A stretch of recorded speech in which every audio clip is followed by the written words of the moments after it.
అందరికీ నమస్తే. Welcome to Sunitha home cooking. ఈరోజు మనం రెస్టారెంట్ స్టైల్ వంకాయ గ్రేవీ కర్రీ తయారు చేసుకుందాం. ఒక సీక్రెట్ మసాలా వల్లే ఈ వంకాయ కర్రీకి ఫుల్ రెస్టారెంట్ స్టైల్ ఫ్లేవర్ వస్తుంది. కాబట్టి స్కిప్ చేయకుండా చూడండి. ఈ మసాలా వంకాయ కర్రీ చాలా రుచిగా టేస్టీగా ఉంటుంది. మీరు కూడా మీ ఇంట్లో ఒకసారి తప్పకుండా ట్రై చేయండి. ఇప్పుడు ఎలా చేయాలో చూద్దాం. ఇక్కడ నేను చిన్న వంకాయలు తీసుకున్నానండి. అలాగే వాటర్లో కొద్దిగా సాల్ట్ వేసుకొని ఇప్పుడు వంకాయలన్నింటినీ ఇలా కట్ చేసుకోవాలండి. ఇక్కడ వీడియోలో చూపిస్తున్నట్టుగా ఇలా అడ్డంగా ఒకసారి నిలువులో ఒకసారి కట్ చేసుకొని పెట్టుకోవాలి. మసాలా వంకాయ కోసం ఇలా కట్ చేసుకుంటే చాలా బాగుంటుందండి. ఇలా అన్ని వంకాయలని ఇలా కట్ చేసుకొని సాల్ట్ వాటర్లో వేసుకోవాలి. సాల్ట్ వాటర్లో వేసుకున్న తర్వాత ఇప్పుడు ఒక చిన్న నిమ్మకాయ సైజ్ అంతా చింతపండుని తీసుకొని దాన్ని నానబెట్టుకోవాలి. ఇప్పుడు ఇక్కడ మసాలా ప్రిపేర్ చేసుకుందాం. దానికోసం పల్లీలు, అలాగే నువ్వులు, ధనియాలు, చిటికెడు మెంతులు, జీలకర్ర, లవంగాలు, ఇలాచి, దాల్చిన చెక్క, అలాగే ఎండు కొబ్బరి తీసుకోవాలి.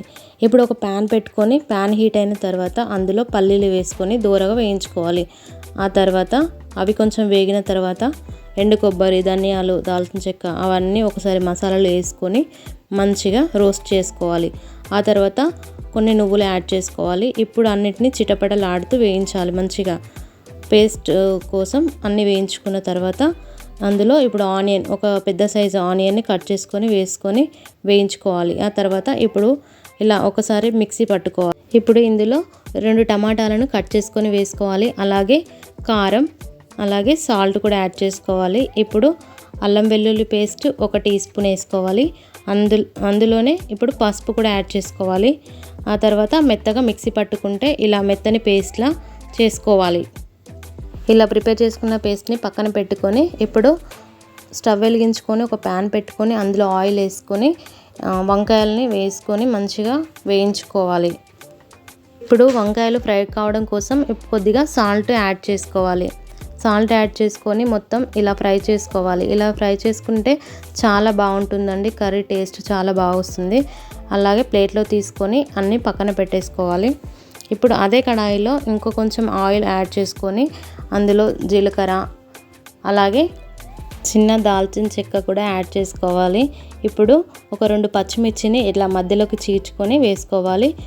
కొన్ని పుదీనా ఆకులు, అలాగే కొంచెం కరివేపాకు వేసుకొని మొత్తం ఫ్రై చేసుకోవాలి.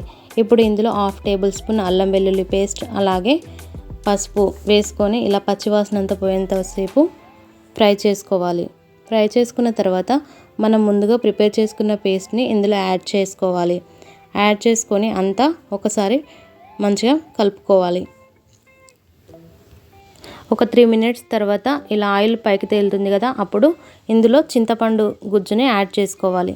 ఇప్పుడు యాడ్ చేసుకొని మనకు గ్రేవీకి తగ్గట్టుగా వాటర్ యాడ్ చేసుకోవాలి. ఇలా వాటర్ యాడ్ చేసుకున్న తర్వాత ఇలా మసిలినప్పుడు మంచిగా మనకు గ్రేవీ కన్సిస్టెన్సీ అనేది వచ్చింది. ఇప్పుడు ఇందులో వంకాయల్ని యాడ్ చేసుకోవాలి. యాడ్ చేసుకొని అంతా ఒకసారి కలుపుకొని మూత పెట్టుకొని ఒక 5 మినిట్స్ ఉడకనివ్వాలి. ఇలా ఉడకనిస్తే మంచిగా గ్రేవీ అనేది వంకాయల్లోకి పడుతుందండి. ఇప్పుడు ఆయిల్ సపరేట్ అవుతుంది కదా, చూడండి ఇక్కడ వీడియోలో చూపిస్తున్నట్టుగా ఇలా ఉండాలండి. ఇప్పుడు ఒక చిన్న బెల్లం ముక్కని కూడా యాడ్ చేసుకోవాలి. ఇలా బెల్లం యాడ్ చేసుకోవడం వల్ల టేస్ట్ చాలా బాగుంటుందండి. లాస్ట్లో ఇలా కొత్తిమీర వేసుకొని స్టవ్ ఆఫ్ చేసుకుంటే సరిపోతుంది. అంతేనండి, మన ఎంతో టేస్టీ మసాలా వంకాయ రెడీ. చూస్తున్నారు కదండి గ్రేవీ కన్సిస్టెన్సీ, అలాగే వంకాయలు సాఫ్ట్గా చాలా బాగుంటుందండి. ఇలా ఇంట్లోనే చాలా ఈజీగా రెస్టారెంట్ స్టైల్ మసాలా వంకాయ తయారు చేసుకోవచ్చు. మీరు కూడా తప్పకుండా ట్రై చేసి ఎలా వచ్చిందో నాకు కామెంట్ చేయండి. మీకు ఈ వీడియో నచ్చినట్లయితే లైక్ చేయండి, షేర్ చేయండి, సబ్స్క్రైబ్ చేయడం మాత్రం మర్చిపోవద్దు. అలాగే మరొక మంచి రెసిపీతో మళ్ళీ కలుద్దాం. Thank you for watching.